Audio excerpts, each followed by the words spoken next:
Hi, everybody. Today is Tuesday, December 30th, 2025, and our dear friend, Colonel Wilkerson, is here with us. Welcome back, Colonel. Good to be with you, Nima, especially since you're coming from Tehran. Yeah. It's it's awful we are. dark. It's awful dark there. Yeah. You must There have is a a black. monitor behind me that Yeah. doesn't work, that I covered it with a little cloth, yeah, and I'm trying to. But, Larry, let me start with the attack on Putin. They tried to assassinate Vladimir Putin. I don't know. They were trying to assassinate to do something. And do you understand what's going on in Kiev, in Ukraine? Zelensky talking to Trump and then trying to assassinate, the president of Russia, who's the only reason that Zelensky was not assassinated so far. I don't know whom to believe anymore on any of this kind of stuff. This morning, for example, I'm hearing from my friends that former colleagues, that the CIA hit Venezuela's port and took down some drug warehouses or whatever. Then I'm hearing, no, you know better than that, Larry.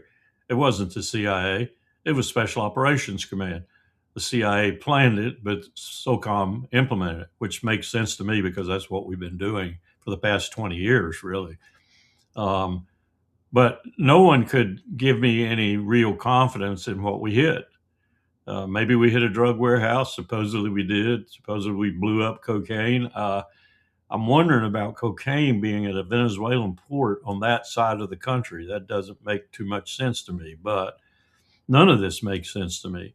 Um, so, you know, when someone tries to assassinate another country's leaders, believe it or not, Nima, the first thought that comes to my mind is a false flag operation.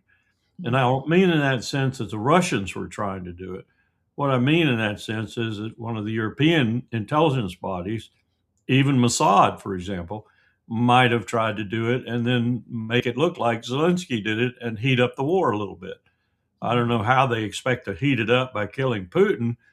I imagine they'd heat it up in the sense that the Russians would go full bore until they were at the Polish border and just wipe the rest of Ukraine off the map. I don't know. But it's silly to me to have these sorts of things. Well, silly. It's not productive, certainly for the leadership to be doing it on any of the sides, Europe's side, NATO in general, Washington, Russia, Ukraine. So who's doing it? Who, for example, is flying these drones over Russian tankers in the Baltic? Who is threatening to do this or that in Crimea? Is it really the warring parties, i.e., Ukraine, NATO, Washington, Russia, or is it other people playing in it? Because we've got that going on today. We've got that going on in Iran. We've got that going on as in the Caucasus in general, but we've got it going on all over the place. And the other day, I heard about some shenanigans going on in the Philippines. And the assertion was that the Chinese were behind them. The Chinese aren't behind that. Well, what good would it serve the Chinese to go fly some drones in the Philippines or whatever? So we got a lot of people out there doing things that are not necessarily in the interest of any of the so-called warring parties, to include Gaza. Now, um, I don't know how to interpret it other than we've got some extraneous actors out there who are trying to do things either for their own benefit or because they don't feel the war's going particularly in their direction and they want to get it going in their direction or they want to stoke it or whatever. But that's the way I look at an attempt to assassinate Putin. Now, I wouldn't put it past the Nazis in Ukraine. Wouldn't put it past them a foot. But that assumes that they understand what they're doing, and it understands that they understand the conflict better than I think they do. So I can't answer your question. I don't have a crystal ball to tell you who's doing all this stuff. I still don't even know who shot Charlie Kirk. Yeah. Yeah. And I don't think the FBI has a clue either. I don't even think they're conducting an investigation of consequence. It's just, oh hum, we got somebody. He looked good. We got him. We'll set him up for a trial. I don't think they've got the right person. I don't think they're looking. So where are we now in terms of these sorts of things? We're in chaos land. That's where we are. Where is FBI in terms of their position? You know, the head of FBI. Is in trouble, big trouble. Since Tom Massey and Kash Patel took him on, he's in big trouble.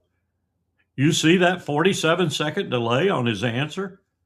That was after he found out that Massey had a whistleblower who'd given him 100,000 names or files, I forget which. And Patel was caught completely off guard. 47 seconds he sat there without saying a word.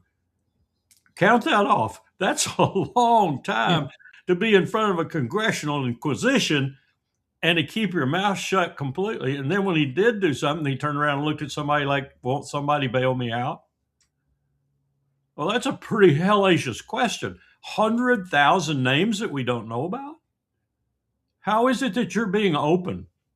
Didn't we tell you to be open on this investigation? Didn't we tell you that if there isn't some real overriding legal or security reason, we want these names out? Look for Trump to do more stupid things because he's got to get this Epstein thing off the front burner. Do you think that in terms of FBI, who is the upper hand? Who has the upper hand? Well, Considering Patel, FBI. I think it's Bondi and Patel, and I think Bondi and Patel, I'm going to have to revise my estimate of who's going to go first of the principal cabinet officers. I thought it would be Hegseth. I think Bondi and Patel are in trouble. I'm not so sure that very circuitous, somewhat ingenious, somewhat indecipherable interview that Susie Wiles did with Vanity Fair's guy, or got published in Vanity Fair. It was the author of the Gatekeepers that actually did the interview. I'm not so sure that wasn't to set some people off the scent. And what she did was she just deepened the scent.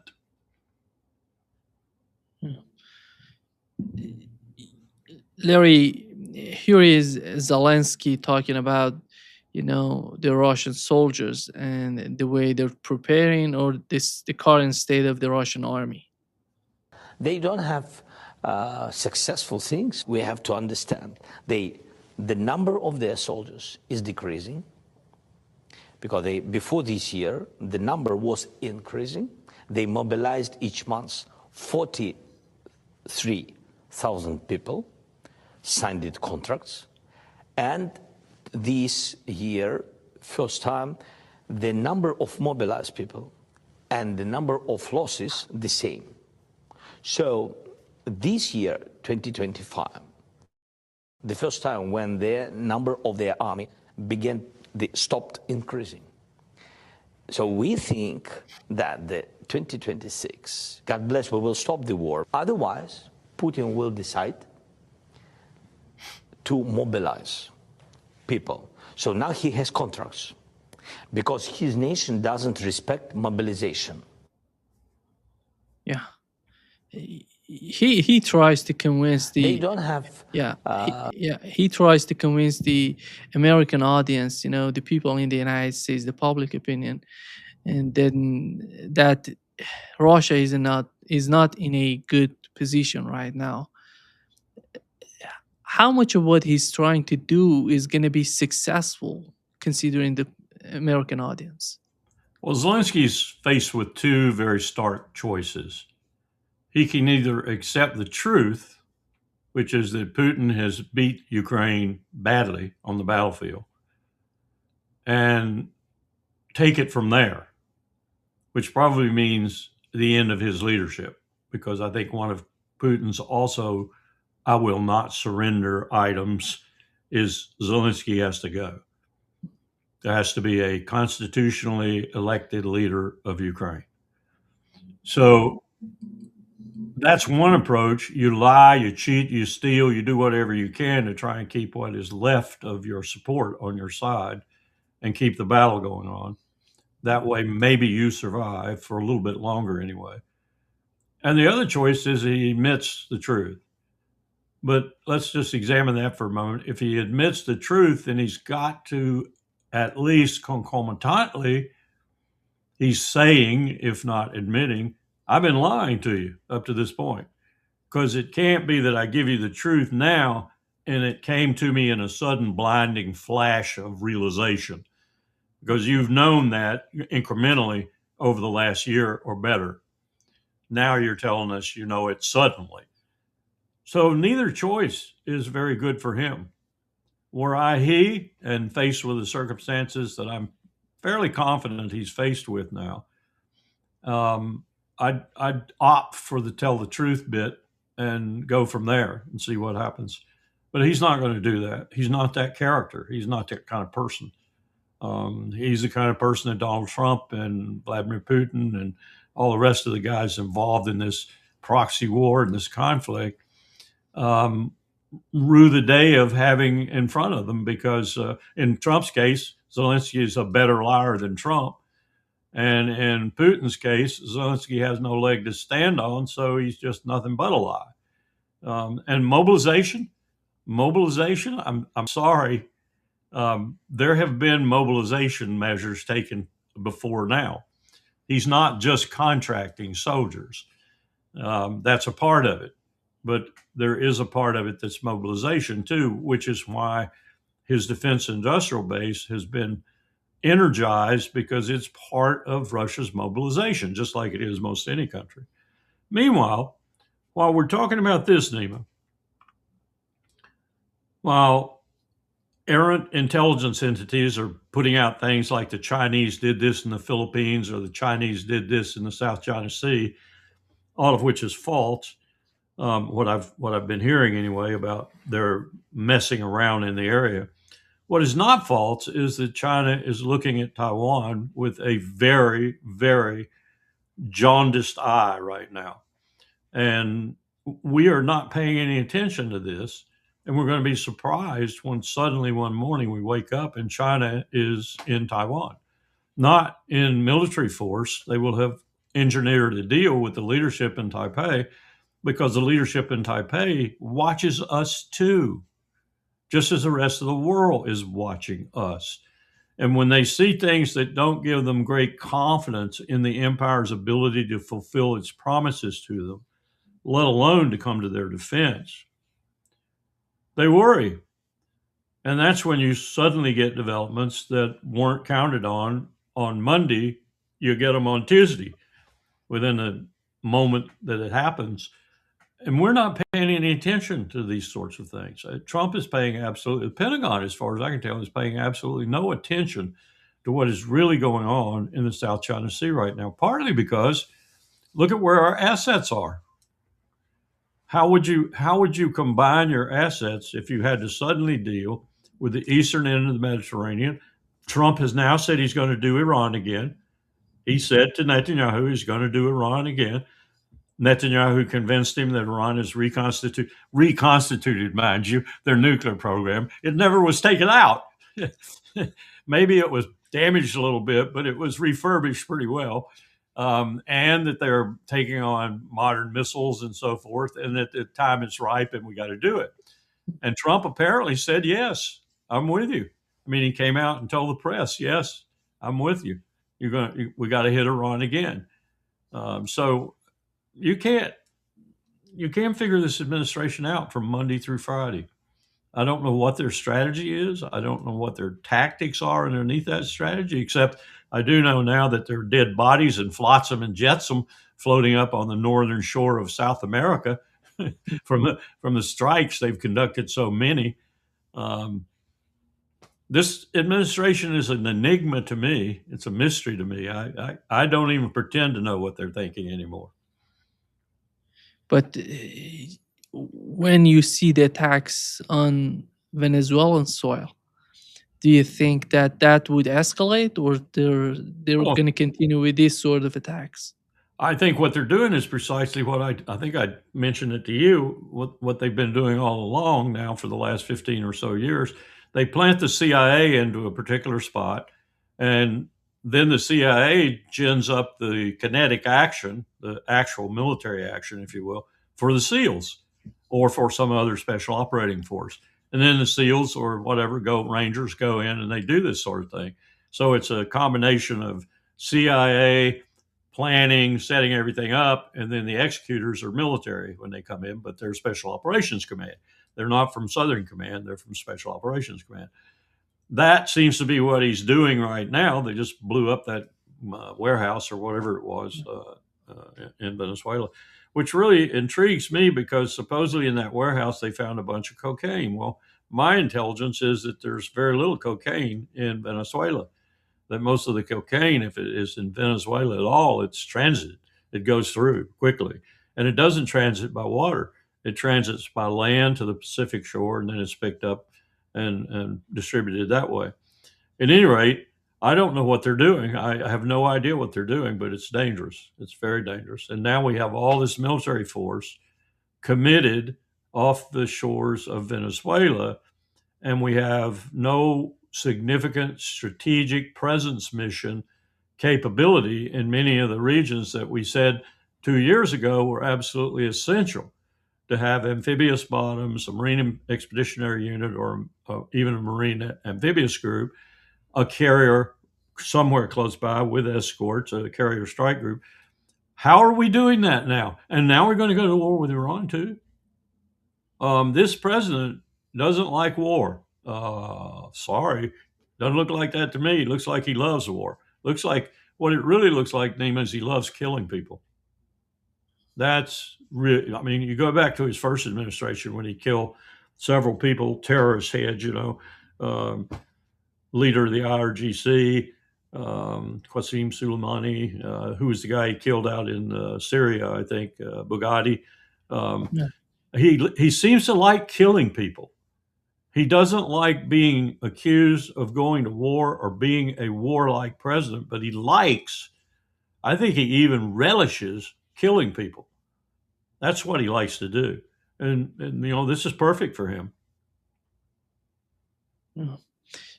Is there anything in the Trump 2.0 that you would say is different from what it was before during the first administration? I'm talking about Yes. Trump 1.0, or we're getting to the same sort of conditions because the war in Ukraine is not that much changing. He's talking every time, no outcome so far.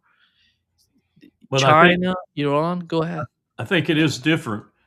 And, from my perspective, watching it here every day, I think he's grown more absurd, more aberrant, more apt to do things that are totally contradictory of themselves in the same 24-hour period. I think he's losing it to a certain extent in his mental capacity to do whatever he has to do every day. And sometimes when I watch him, it looks like he's been stimulated.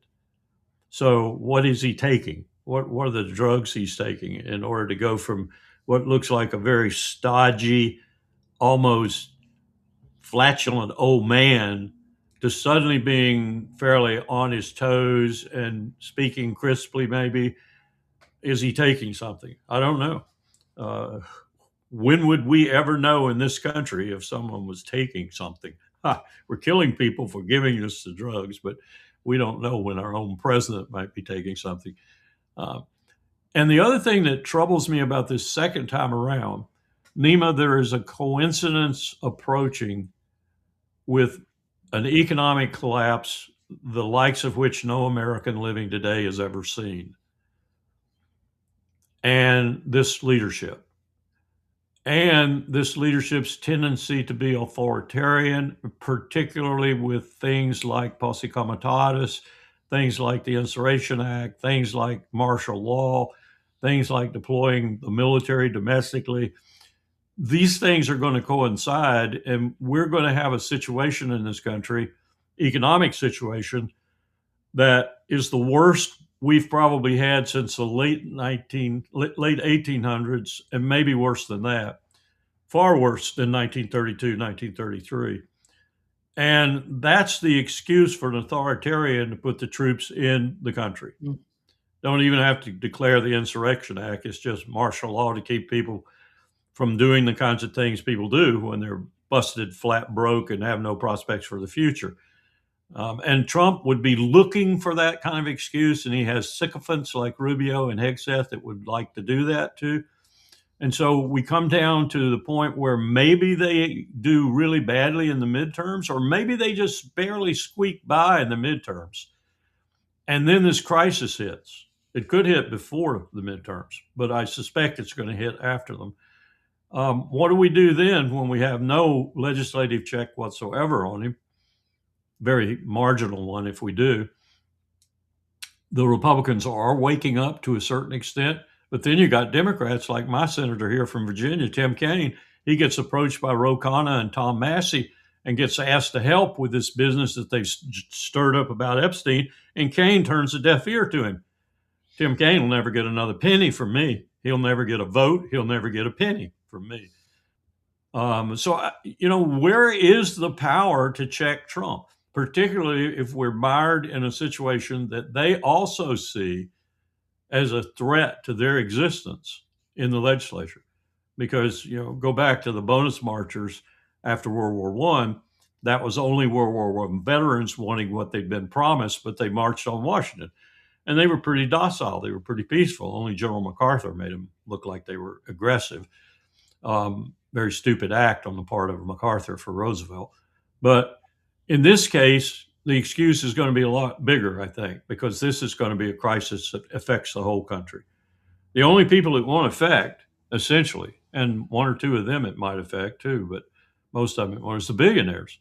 Everybody else is going to be impacted by this crisis. So that's perfect music for Trump, especially a destabilized, getting too old Trump who has people around him like the Tom Cottons, like the Lindsey Grahams, like the Josh Hawleys, like others, apparently like Tim Kaine, who are interested in controlling everything to the maximum extent possible and will relax constitutional restrictions and laws in order to do it. And I know I sound like I'm a pessimist, a predictor of disaster and that sort of stuff, but I think we're in real economic trouble, and it's going to come to bear within the next 12 to 18 months, and it's going to hit almost every American below the 90% level, and that's going to take some really good leadership to weather, and some incredible cabinet work to weather, a good governance process to weather, and we don't have that. We don't have that. Throw on top of that all the other things that they're doing, like these strikes in the Caribbean and like what, Haaretz this morning. Here's the headline from the online version. Trump's embrace of Netanyahu is a tactic that offers little clarity of post-war Gaza. You think? There's no clarity. He's still killing people. He's still killing people in Lebanon. He's still killing people in Syria. He's now angry with Erdogan. How long is it going to take before he opens a front there? And, where are we headed there? And they're all talking about the beautiful city that Trump's going to build there. And, oh, by the way, Netanyahu's going to move everybody to Somaliland. Do you think a single Palestinian is going to accept a boat ride or a plane ride willingly to Somaliland? This is where we are. And Trump has engineered, at least in part, he's engineered all of this. His embrace of Netanyahu. I love that term from Haaretz. His embrace of Netanyahu. When have we not embraced that moron?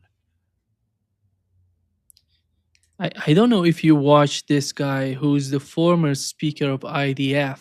He does a lot of interviews. I think I know who you're talking about. Yeah. His name just escaped me, but he said that Turkey is growing to be the worst enemy of Israel. He's sort of like Jacques Baud in the sense that he tells the truth. Yeah. By the way, someone told me yesterday from Lucerne, or I think it was Lucerne, someone I used to deal with when I was at the State Department, that Switzerland is scared to death of giving Jacques Baud a passport or getting him back into the country or standing up to the EU or whatever. I said, why is Switzerland scared of that? You don't understand. Okay, I don't understand. A little pipsqueak hiding behind its mountains with a gun in every bedroom. Yeah, it's a beautiful garden, Larry. Yeah, they don't want to disturb it. Yeah.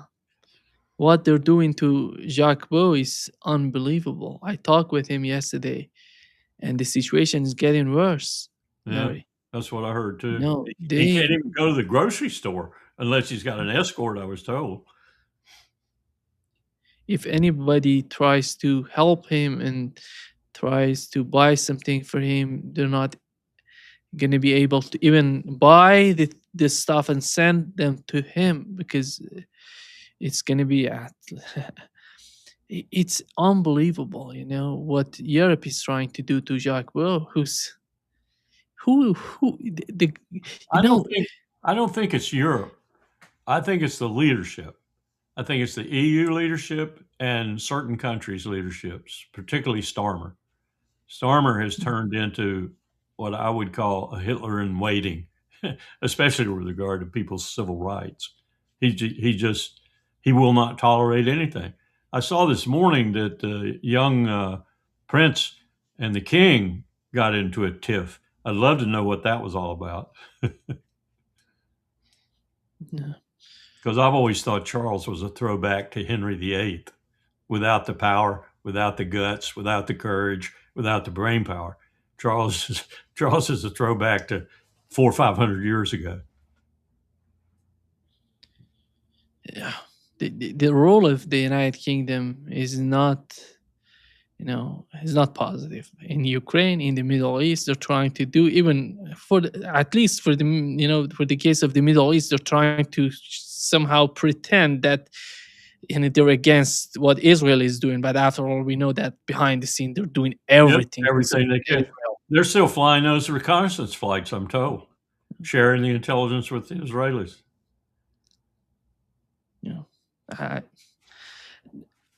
Larry, today Netanyahu talked with Donald Trump. You've mentioned that Donald Trump was talking about the ballistic missile program of Iran being, he agrees that Israel can attack the missile program in Iran, and he said if when it comes to nuclear program, it's going to be fast. Who does he really want Netanyahu to attack Iran? How much of what he was saying today, he was saying aftermath and during the meeting, was related to his position, to the midterm election, for example, to what's going on domestically in the United States and what's going on domestically in Israel? The first thing I think, and I try to think this way every time I posit, whatever it is I'm trying to determine with regard to Trump, the first thing you have to take into consideration is they are becoming desperate over Epstein, truly desperate. They don't know how to deal with it. And they know, some of them know really well, how deeply they're mired in it. I think it was 27 or 28 or 29, somewhere around there, I know I'm close, people whose names you would know, whose names I would know, are involved. And they're evenly split. He keeps trying to claim it's all Democrats. It's Bill Clinton, he says. It's, but it isn't. It's pretty even on both sides of the political aisle. So that's terrorizing them. And it's particularly terrorizing Trump. And I'm beginning to believe, I didn't at first, I believe Tucker Carlson, I believe Judge Napolitano, and it's no slight on him to say I'm having a little bit of doubts now, because people who had known Trump earlier told me that just wasn't Trump. That, yeah, he does things around women and he'll pat their ass and he'll, do the kinds of things that he did in the first campaign, for example, when he made that statement. He'll do those kinds of things, but he's not the kind of person who would do the things that are insinuated having happened with some of these people with Jeffrey Epstein. I'm beginning to change my mind about that. I'm beginning to think that some of these people are naive, the way my boss, Colin Powell, was naive about people like George Tenet and John McLaughlin, Donald Rumsfeld, Condi Rice, and others. Not that that was a naivete about their sexual peccadillos. This is a naivete about humanity and men in particular, in my view, billionaire men in particular, powerful men in particular.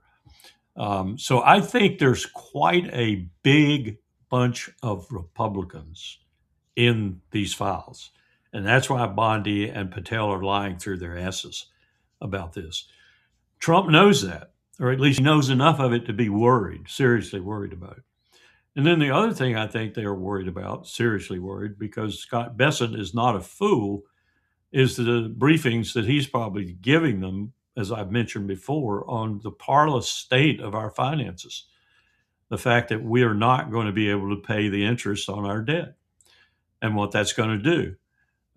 And also, there is something breaking through from Tulsi Gabbard and others with regard, and yesterday I was asked, do you think Tulsi Gabbard is saying what she's saying because she wants to help Trump in the negotiations with Putin? Because basically, Tulsi is more or less saying the intelligence community agrees with our assessment of what's happening in Ukraine, that Ukraine is finished, that Russia's won, get it over with, get it on and get it done. She wouldn't be doing that, probably. I don't think. Maybe she's found some courage, maybe.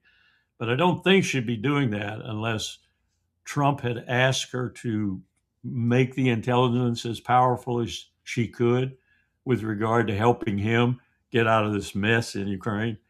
But at the same time, I think she's telling the truth. So this is a point where political needs jibe with the actual genuine intelligence. Yeah. So if that's happening, then she's countering with the president's support, tacit at least, many other of the cabinet members who don't want, and people like Lindsey Graham and Tom Cotton and these other brain dead morons in the Congress. So I don't know where we're going with that, though, because ultimately they're all going to be derailed by Epstein and what it does to the White House, and they're going to be derailed in a significant and long-lasting way by this economic crisis. So, I think it's anybody's guess how this. One person said to me the other day, how many times do you think in history you've ever had a crisis of the nature of the one confronting America today coinciding with utterly incompetent leadership? I said, well, if you're asking me about America, I don't think we've ever had that happen, not in the dimensions it's happening now. You could argue that we had that situation in 1860 until Abraham Lincoln took the oath of office, and then we had competent leadership. It's hard to even find a place in ancient history. People say Nero. Well, go back and look at the Western Roman Empire. Nero might have fiddled while something burned. I'm not even sure that's true, actually. But it wasn't in that bad a shape at that particular moment. In fact, it went on for quite a bit longer. This is really unprecedented, and it's certainly unprecedented in our short history, 250 years, whatever you want to put on it, colonial, national. It's unprecedented that we've faced such a crisis with such incompetent leadership. Leadership, Nima, maybe incompetence not the right word. I'm increasingly of a mind that the leadership intends what it's doing. And that's a whole different kettle of fish. Why do they intend on destroying the country? Are they going to pick up the pieces afterwards and be even richer? What is the rationale for this? Why would they purposefully take actions all across the globe that encumber the empire to the extent that its demise is sped up, is accelerated by at least 3 decades? Why would they do that? Yeah, good question, I think.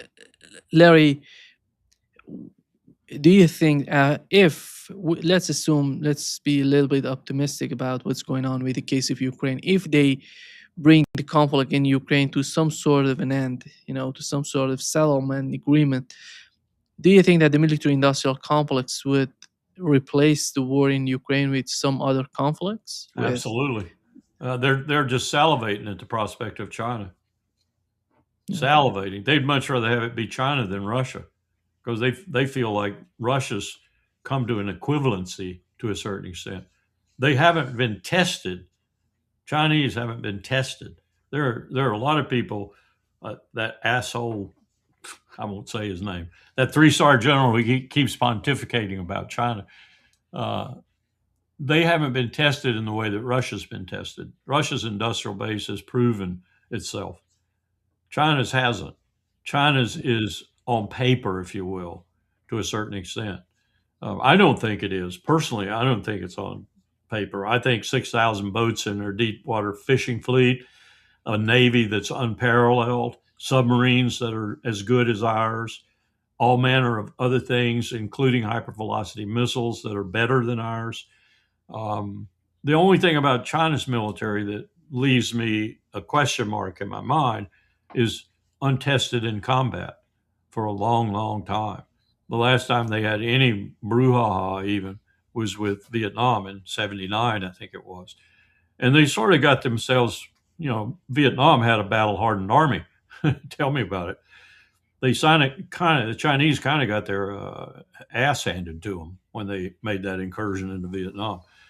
So they haven't really had a chance to get real battlefield experience, like, for example, the Russians have, or the Ukrainians have, or the IDF now, although the IDF's experience has been in murder, not really in war. And that's true on all fronts, Lebanon, Syria, and Gaza and the West Bank. It's murder. It's not war. So that's the only thing that would concern me about China, where at the top of their military leadership. But other than that, the military-industrial complex would love to replace the Soviet Union of the old Cold War days with China. Love to. Probably even mention it in board meetings. Yeah. Do you think that Taiwan would be interested in getting involved in the whole? I don't think so. I think one of the reasons we have this deal that may be going on right now, where long-range or longer-range missiles are promised to Taipei, is that that's a negotiating mechanism for the current government in Taipei. They know that we won't have them to them for years. That's just the way we do things now. Taiwan is still waiting for things we promised them 7 years ago. We just don't have the industrial capacity to produce these things for ourselves and our allies and others at the speeds that we say we do. And Donald Trump's been lying to a lot of these people, or they're just accepting his, misstatements, because you can't get Tomahawk missiles off the production line at the speed Donald Trump's mouth runs, let alone some of these other more sophisticated things. You just can't get them off the production line. About the only thing we can get out that is a main battle implement, if you will, is all those tanks we bought out of the Lima, Ohio plant, because the line was going to go dormant. So Congress bought another 4,000 M1 Abrams tanks, and they put them up in the mountains somewhere to store them. But how relevant are they even? Unless you take them to Ukraine and get the tinning put on them and all the other things that you have to, and then train the crews in how to look not for enemy anti-tank weapons, but for drones. So we can't make much, Nima, and we can't make it fast, even if we can make it.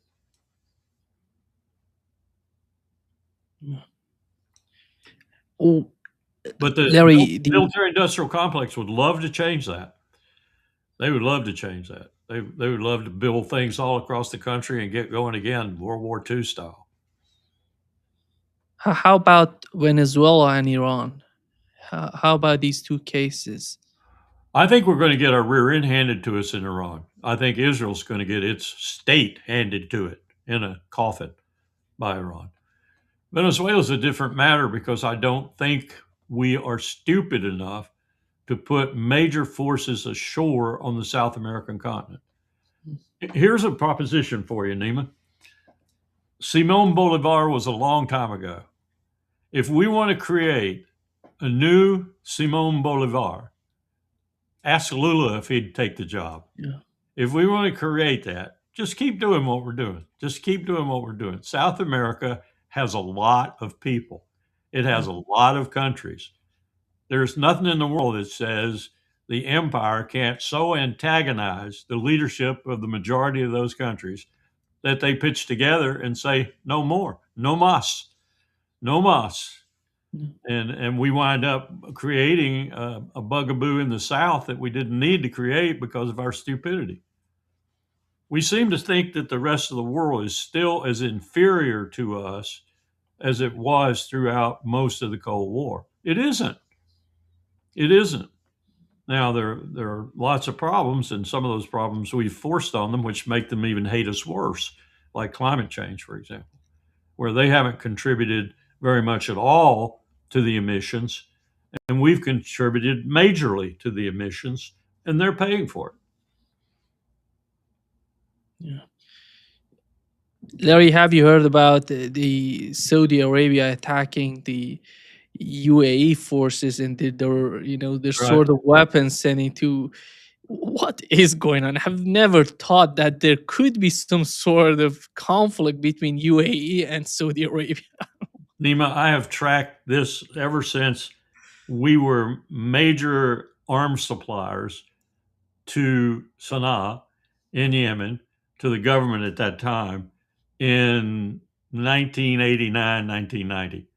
And what you watch the whole time you're watching the Arabian Peninsula is the Saudis periodically trying to punch above their weight militarily.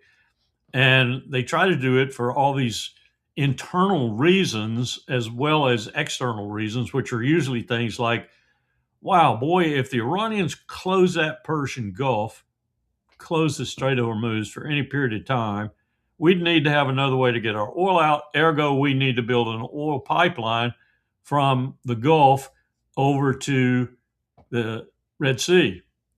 That way we can pump it across. Oh, we got to pump it across Yemen? Okay. Well, let's start a war and let's get everything copacetic so we can build that pipeline. And then they get all messed up with their coalitions. You know, the coalition of the willing in the beginning included what? The UAE. I think it even included Egypt, if I remember right, and Saudi Arabia and a couple of other those little countries. And then they fell out. Little Sparta fell out first and started its own campaigns. We got the same thing happening again. And I don't think the leadership in the Gulf Cooperation Council, and this was a problem we identified at Pacific Command way back when the GCC was first formed. You can't ever depend on that group because they'll be at each other's throats before they'll be at any enemy's throat. And it's true. And the Saudis are no exception to that. They're the least apt to do it precipitously because they know how bad a military they have. And I'm not talking about just the regular military, which is truly bad. I'm also talking about the National Guard, which is really a royal protective security force and supposed to be top drawer. It isn't. Yeah. Here is what Donald Trump said about Iran. He says Iran doesn't need those ballistic missiles. There is no reason for them. They have to behave. I suggest him to be, the head of the National Security Council of Iran. Talk with him. You He know what? decides about what does Iran need. If I'd have been Bibi and I was in the room and he said that, I would have I'd been itching to say, they need him, Mr. President, because of me. and secondarily, because of all those people on the other side of the Gulf, like Saudi Arabia, but mainly because of me. You know what the Omani foreign minister said? The real threat in the Gulf is me. That's why they need them. You understand now why we have to attack them and take them. Larry, there is something so strange going on between Donald Trump and Netanyahu. Why is Donald Trump trying so hard to help Netanyahu? What is Because at stake? Miriam Adelson has her hand up between Donald Trump's legs and gripping. And every time she gives him another $100 million, that grip grows But tighter. these people just support Netanyahu, Larry. These people are only in favor of Netanyahu, and this section, this sector of the government, this sector of the political parties in Israel. I've talked to enough people to know that they perhaps despise Smotrich. They do despise Ben Gvir almost to a person. Even some of Ben Gvir's own people despise him. But they don't despise Netanyahu except in private, because they feel like they are in peril, and Netanyahu is the only one with the guts, the courage, the brain power, and the knowledge of the bureaucracy. God, it should be pretty deep. He's been there more than 20 years, not in the prime ministership, but in power. And they don't want to discard him. They feel like, Nima, there's 2 million Israeli Jews who have left. 2 million. That's a huge number of people. And many of them are saying things like, I ain't coming back.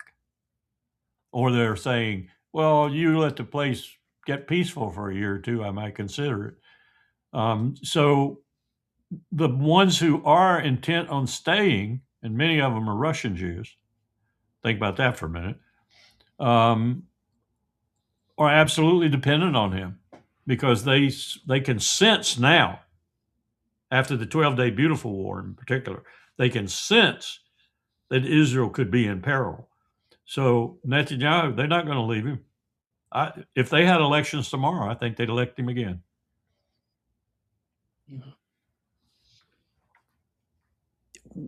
Who's Larry? When it comes to Israel, do you think that Netanyahu would somehow dominate the whole system? Because we know that the judicial system is trying to be independent from the government, but after all, Netanyahu is trying to do everything in Israel to make, you know. But after all, Netanyahu cannot stay in power forever.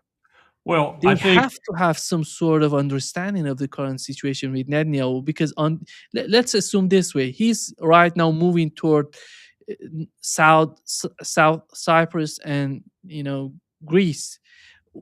The main question would be, what is he seeking for in these two countries? They're not that much capable, and when it comes to the military power, but their land can be used against some other countries, or maybe. they can divert Turkish troops if Turkey feels like there's some threat there, then, or even just political problems. They can they can divert Turkish troops away from wherever Erdogan might be intending to use them that might be inimical to Israel's interests. But I think it's a tempest in a teapot for Netanyahu. It shows you how desperate he's becoming, that he has to go to Cyprus and Greece to try and find a counterbalance to Turkey. You must have really screwed up strategically, Mr. Netanyahu. Well, he has. He's bitten off far more than the IDF can chew. He's got too many fronts going on. He's got too little support to manage even 2 or 3 of those fronts, let alone the 5 he's opened up, and now possibly a 6th one in Somaliland. He just can't handle all that. So it's getting tough even for him, as adroit as he is at the bureaucracy of Israel, to stay up. And the only reason, as I said, that he is being able to stay up is because there's no one in the wings.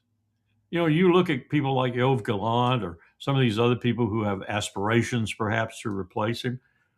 The Israeli people know these people aren't even in his class in terms of being able to manage all the myriad problems that he's created.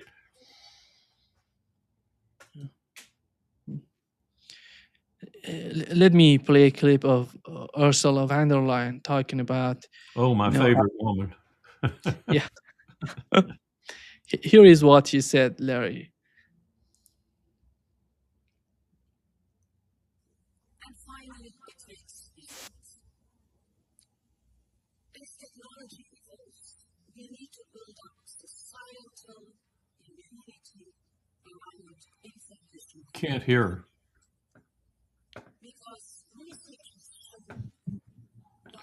me turn my volume up. Cannot hear it? Uh-uh.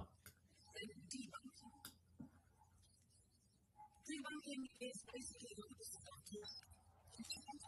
prevention is possible. Can you hear it, Larry? I'm reading the subscripts. If you think of information manipulating as facts, instead of treating it as factual, what it is tenfold. Yeah. It is much better to vaccinate so that other is inoculated. Debunking is the same. Yeah.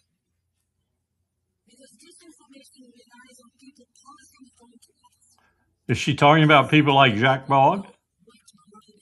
Yeah, exactly. Let me just sum it up for you. Yeah. He's talking about not debunking the information, but pre-bunking. Going against. She argues that the society in Europe, particularly, is infected by, misinformation and disinformation. We have to go against it, and I would believe that she's talking about people like Jacques Beau, and Yeah. who are There are 3 or 4 somehow others. Yeah, there are 3 or 4 others too. they're preparing the ground to go after other people in Europe. Yeah. I see that coming. And how? This Why is a the what? this Why is a do they need? Why do they need this at this particular moment? They know that the Ukraine case is going nowhere for Europe. this is the ultimate outcome of people who built an apparatus ostensibly to be over the whole of Europe and maintain its democratic tendencies. It has done no such thing. It has put itself over the whole of Europe to the point where it goes down to some French farmer in the Dordogne region and says, "You owe me $14 for this EU tax on your sheep's hooves." But it is not maintained a democracy, because when they tell you that you owe those $14, you don't pay them, you're going to jail. It's a draconian organization. It's authoritarian, which is why you get people from the different countries wanting to be members of the EU Parliament, because they feel like in their own country they're not very powerful, but they're very powerful when they go to Brussels. It's an anathema. It's just not what it was supposed to be. A democrat, an institution, a chapeau over Europe that not only brought visa-free travel, currency commonality, and other good things, but it also stayed out of people's business in terms of what democracy should be. The people, demos. People forget, demos means the people. And it became an autocracy. And she is the ultimate autocrat. I wish to dictate to everyone. If you say it's red in the sky in the morning and I say it's blue, I'll put you in jail for saying it's red because it's blue. And I really don't care what color it actually is. Yeah. It's been happening for the last 20 years. They're becoming more and more and more autocratic and less democratic. But the curve of this sort of decision was like this, and right now it's going up like this. Yeah. Well, they feel in peril now. They haven't felt that much in peril up till this Ukraine war. That's one, I will say, one positive aspect of the Ukraine war is it's exposed the EU for what it really is. A talking shop of people who think they have lots of power and want to show you they do. Yeah. Yeah. And the people who work in Europe, the people who do the job every day, 24/7, the Germans, the French, the Swiss, the Finns, I don't think they like it either. 60% of them, I don't think they like it. That's why I say you're going to see some real changes in the governments. But then the question becomes, what do those changes get based on? And what does that do to even a somewhat decent unity in Europe? Does it fracture everybody? Do they all wind up looking like Europe of the 1930s again? Yeah. That might not be bad if they were all well-run democracies. That might It's not a be that. learning process for the people in Europe, in my Yeah, opinion. yeah. Yeah, but they're getting to the point that this system is not working for them; it's working for the leadership in Europe. And supposedly, many of these things that I was just talking about as pluses. Like in '88, when I went into France from Germany, I had to get a visa, and it took 10 hours to get my visa. That was frustrating. Now I just cross the border, and I could take euros. At that time I had to take Deutschmarks. I guess I can take euros today. I don't think the Deutschmark has come back, but anyway, all of that was for business convenience. Really, you might have felt like you were being convenienced as an individual, but you didn't need it. It didn't absolutely have to be that way. You could go back to a Europe that was not so unified, and it wouldn't have to be a 1930s Europe if you had good leadership. But who knows? Yeah. Who knows? Europe doesn't have a great history of getting along well. But the way to make it get along well is certainly not to persecute its citizens to the nth degree of the law for the smallest little crime on the face of the earth. Indeed, no crime at all. Jockballed anyone? For telling the truth. You get persecuted for telling the truth. That's not democracy. Oh. Thank you so much, Larry, for being with us today. Great pleasure, as always. Thank you for having me. And hang in there in See the you room. on Friday. Don't drink too much water. See you soon, Larry. Take care. You heard Netanyahu tell the Iranians what he would do for them, didn't you? In English? Yeah. Yeah. Yeah. How come you're delivering that speech in English? Hey, Well- no shortage of water. By the way, I'm in Tehran, but there is no shortage of water, and the tap water is drinkable. And Then is it further south than there, or what? what? Is it further south that the drought is so acute then, or? Yeah, it's literally to the eastern part of the country. We have two deserts there, and the eastern part is suffering from this sort of drought. Yeah, Okay. but yeah, they're trying to do desalination, but it takes time to do all you that. need to do is just let BB in. He said, let him in, he'd fix it. Yeah. Footnote, while I'm fixing your water, I'll fix your missiles and your government too. Yeah. He wants Iran to be the new Syria. Yeah. Well, take care. Be safe. Take care, Larry. Bye-bye. Bye-bye.